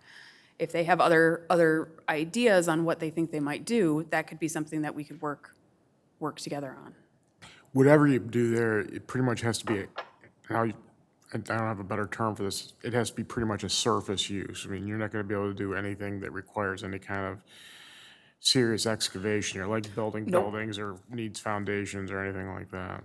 Nope, even something like a solar panel farm, these, like I said, these have happened elsewhere, so this isn't just us coming up with this idea, but it is something to make sure that the final cover layer system, it stays intact and solid. And that's why things are continued to be monitored even 30 years after the landfill has been capped. But yes, it's not going to be anything where we could suddenly build homes on there with basements or anything like that. That's absolutely not the case. Anyone would want to live there. So, I'm sorry? I don't think anyone would really I think want we'd to sell live those there. homes. No. Unless, well, no. It'd be a hard sell for sure. Make it a trailer park.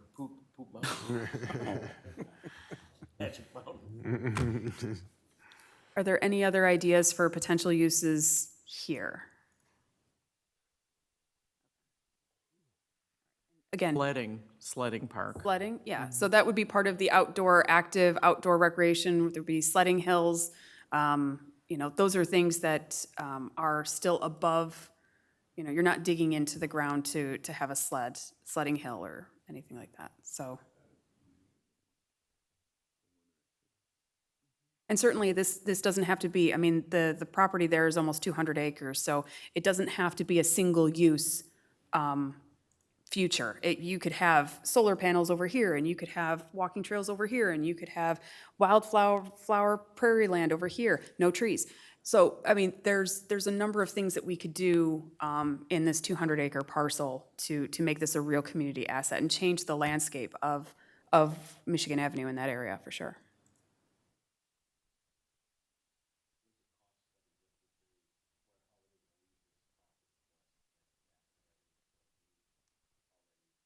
Can you speak into the microphone?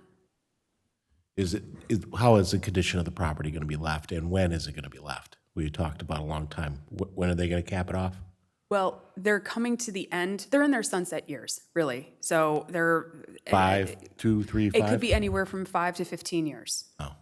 So we're doing long-term planning now. So what we include here in our master plan may not come to fruition within this plan's lifespan, but this is just laying the foundation for what we can do later. And what kind of condition are they, the contract do we have with them? What are they going to provide? Is it going to be ready for that? How much money do you have to put into this to make it We haven't work? gotten to that level of specifics at this point, no.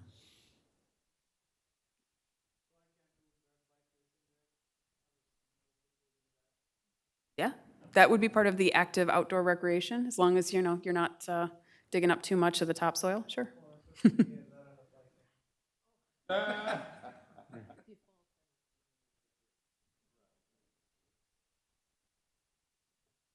Any, The in-depth conversations yet? these are the in-depth conversations. Did you want to go deeper? Because we can go deeper. Someone wrote a review. Sorry. Since we're in the in-depth part, I want to just mention, someone wrote a review about the Republic Services Stock Trail Hills facility there that said, "Super helpful lady in chicken coop. Pig pen out front for training. Place is huge," in my best Trump voice. Okay. I don't know what the super helpful lady in the chicken coop is all about, but anyway. I don't know, but I'm going to get to the bottom of that because I'm interested now. Yeah. There's only 3 reviews. You'll find it easily. Okay, good to know. Okay, is there anything here for the landfill property? We just have one more to get through. All right. Wait, So- come on. Let's move along. This is area number 5, so this is comprised of several parcels, and we're not doing the red area there to the north, it's just the areas to the south. So a lot of these are single-family residential or vacant properties. We included this area because it's prime real estate right off of the freeway interchange there, and it's east of 275.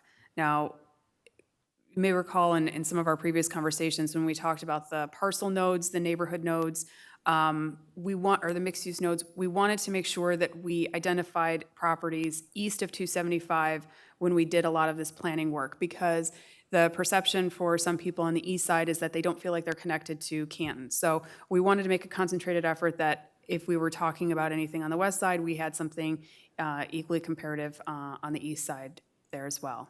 So given these properties and the proximity to another capped landfill to the east, we didn't think that this area would work quite so well for individual uses or just splitting it up. So we were looking at this in terms of developing as one large campus. It's about 70 acres.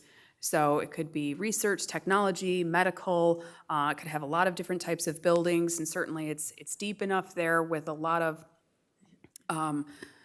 dense vegetation from 275 and onto Lots Road, where you could have privacy and noise cancellation and things like that. So these were kind of the ideas that were bred out of that. Are there any questions or any ideas, other potential uses that you think might work in this area?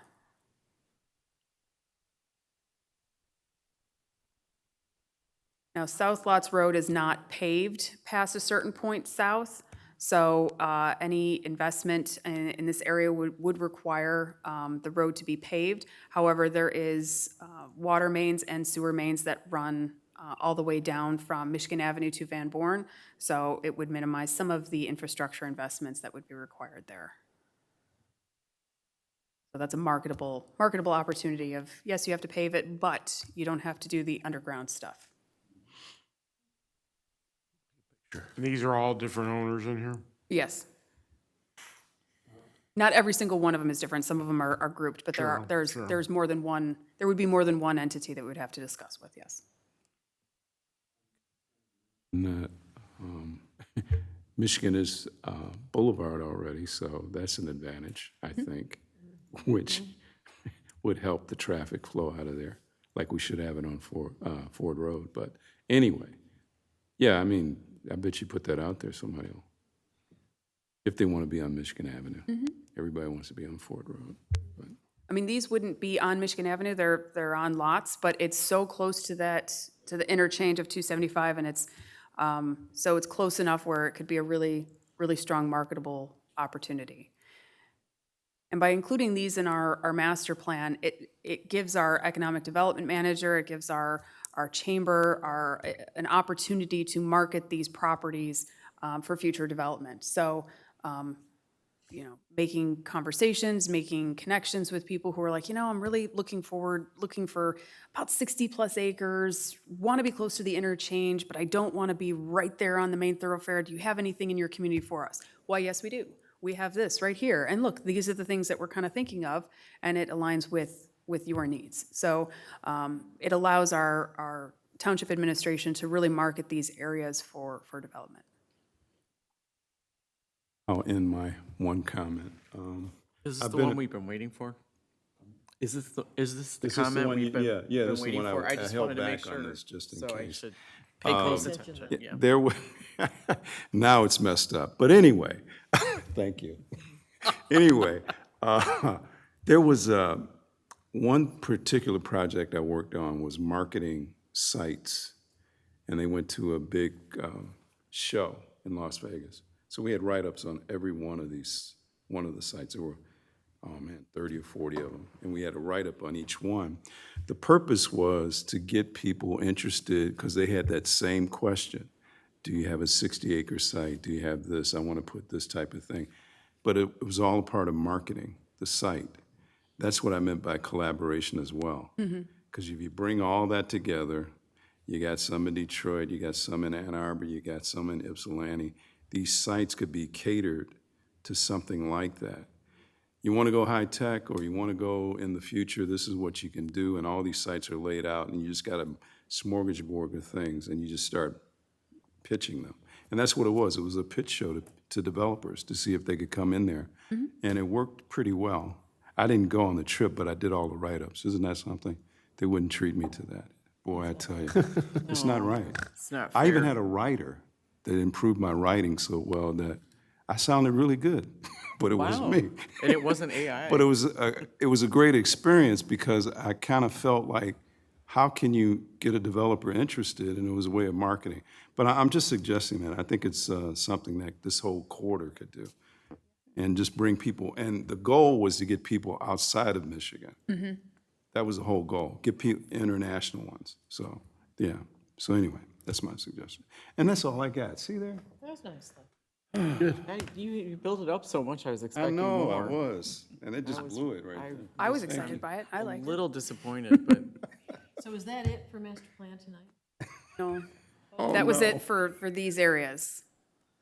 Do you want to pause and we can take the rest of it? We're almost an hour here. yeah. Okay. It's almost, it's not. You have the materials. The other things that we were going to talk about were the mixed-use nodes. So the parcel nodes and the intersection nodes.